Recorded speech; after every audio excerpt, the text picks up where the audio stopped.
If you were, from my standpoint, he blew that section, and he tried to go on the inside line, and I was already there. You know, he was on the outside. There was a little rut in there we were all were taking, and he was on the outside of it and tried to make something happen that really was kind of impossible.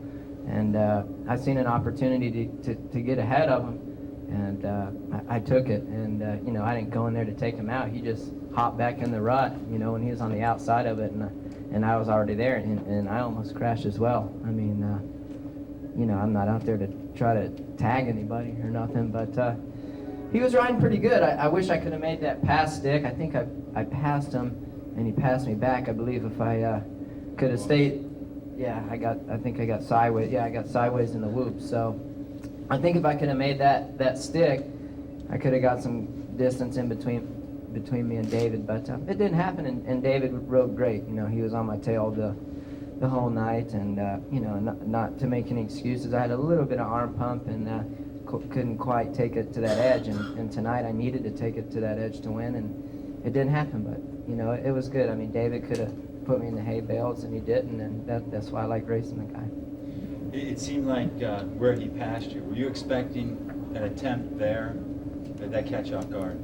Well, it was kind of an amateur move on my behalf.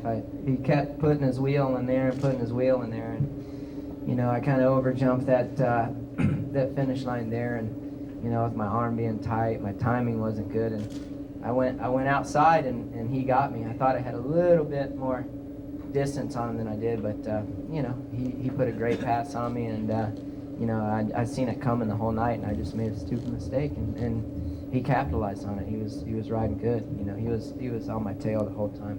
At this stage in the series, I don't see anyone beating David.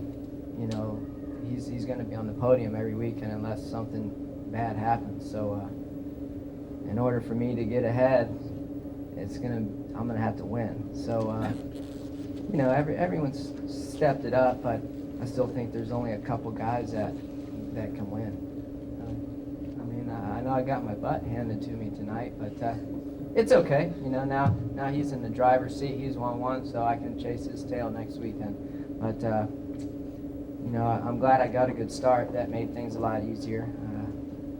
But the track was tough tonight. You know, it was definitely, the whoops were pretty bad, and it was, you know, hard to pass. But those guys were riding well, and I just needed to get by Travis a little sooner and put some distance between me and David. But you know, congratulations to him and everyone on the podium.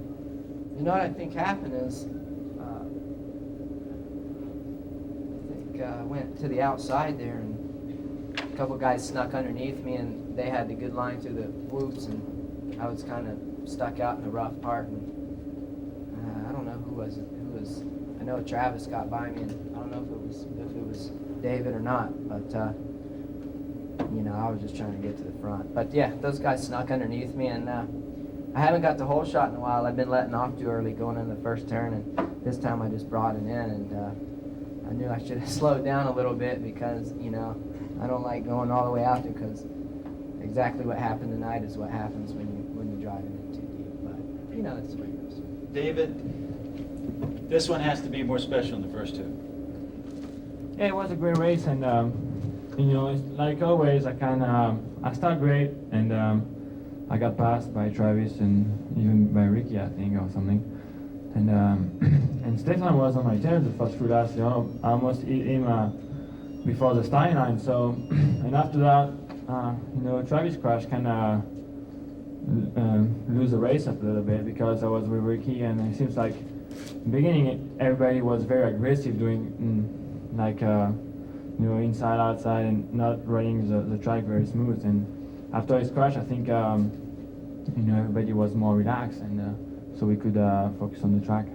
I put my front wheel inside a few times, and I was kind of, the problem is that I never jumped triple before the rhythm section before, and Ricky was doing it the most of the main event, and he was pulling away, and things towards the end he did not jump anymore, so I could stay with him closer, and you know, I saw the white flag, and I said, hey, you have to go for it, you know, take a chance. I didn't want to go do like after the woods or hit him or something. So I just tried to.